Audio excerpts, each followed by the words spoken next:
Israel ने Lebanon के काफ़ी अंदर घुसकर एक बड़ा एयर स्ट्राइक किया है। इस हमले को 2006 के बाद अब तक का सबसे बड़ा हमला माना जा रहा है। दक्षिणी लेबनान में जो हिजबुल्लाह के ठिकाने हैं उसको निशाना कर किए गए इस हमले में करीब 200 लोगों की जान गई है और 700 से अधिक घायल हुए हैं। लेबनान स्वास्थ्य मंत्रालय की तरफ से आंकड़ा जारी किया गया है। मौत का आंकड़ा जो है उसके और बढ़ने का अंदेशा जताया गया है। हमले के बाद धुएं और आग का जो बड़ा गुबार है वो देखा गया। हमले से पहले दक्षिणी लेबनान के लोगों को खासतौर पे जो बीका वैली है उसके लोगों को ये चेतावनी दी गई कि वो इलाका छोड़ दें, क्योंकि इस इलाके का इस्तेमाल हिजबुल्लाह द्वारा किया जा रहा है। चेतावनी का बेशक असर न पड़ा हो, लेकिन इस बड़े हवाई हमले के बाद हज़ारों की तादाद में जो लोग हैं वो हाईवे पर गाड़ियों में भरकर दक्षिणी लेबनान से बेरूत की तरफ जाते देखे जा रहे हैं। इजरायली हमलों की वजह से पहले से ही दक्षिणी लेबनान से करीब 90,000 के आसपास जो लोग हैं वो विस्थापित हो चुके हैं, सुरक्षित ठिकानों की तरफ चले गए हैं। जाहिर है कि इनकी तादाद में भारी इजाफा होने जा रहा है।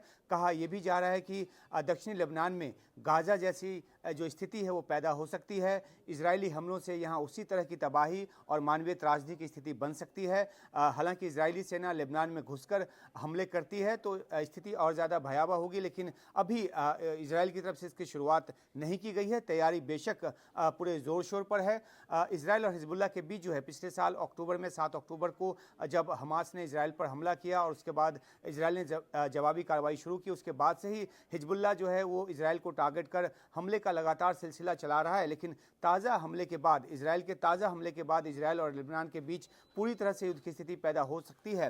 हालांकि लेबनान की सरकार इजरायल से युद्ध से बचना चाहेगी, लेकिन हिजबुल्लाह जिस तरह से हमास के समर्थन में इजरायल पर लगातार हमले कर रहा है और इजरायल जवाबी कार्रवाई कर रहा है, ऐसे में युद्ध की स्थिति से बचना असंभव लगता है। पिछले हफ्ते ही लेबनान में हज़ारों की तादाद में पेजर और वॉकी टॉकी में धमाका हुआ, जिससे जान माल का भारी नुकसान पहुंचा।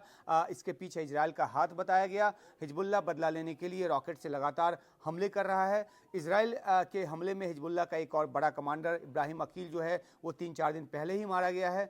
लेबनान की सीमा से लगने वाले, अगर दूसरी तरफ की बात करें तो लेबनान की सीमा से लगने वाले इजरायल के उत्तरी इलाके में उत्तरी इलाके से करीब 1 लाख जो लोग हैं विस्थापित हैं और ऐसा हिजबुल्लाह के हमलों की वजह से हो रहा है। गलीली और बाकी दूसरे इलाकों में इजरायल के पीएम नेतन्याहू कई बार कह चुके हैं कि वो उत्तरी इजरायल के निवासियों की सुरक्षित घर वापसी चाहते हैं और इस मकसद से भी हिजबुल्लाह के ठिकानों पर इजरायल की तरफ से भारी हमले किए जा रहे हैं।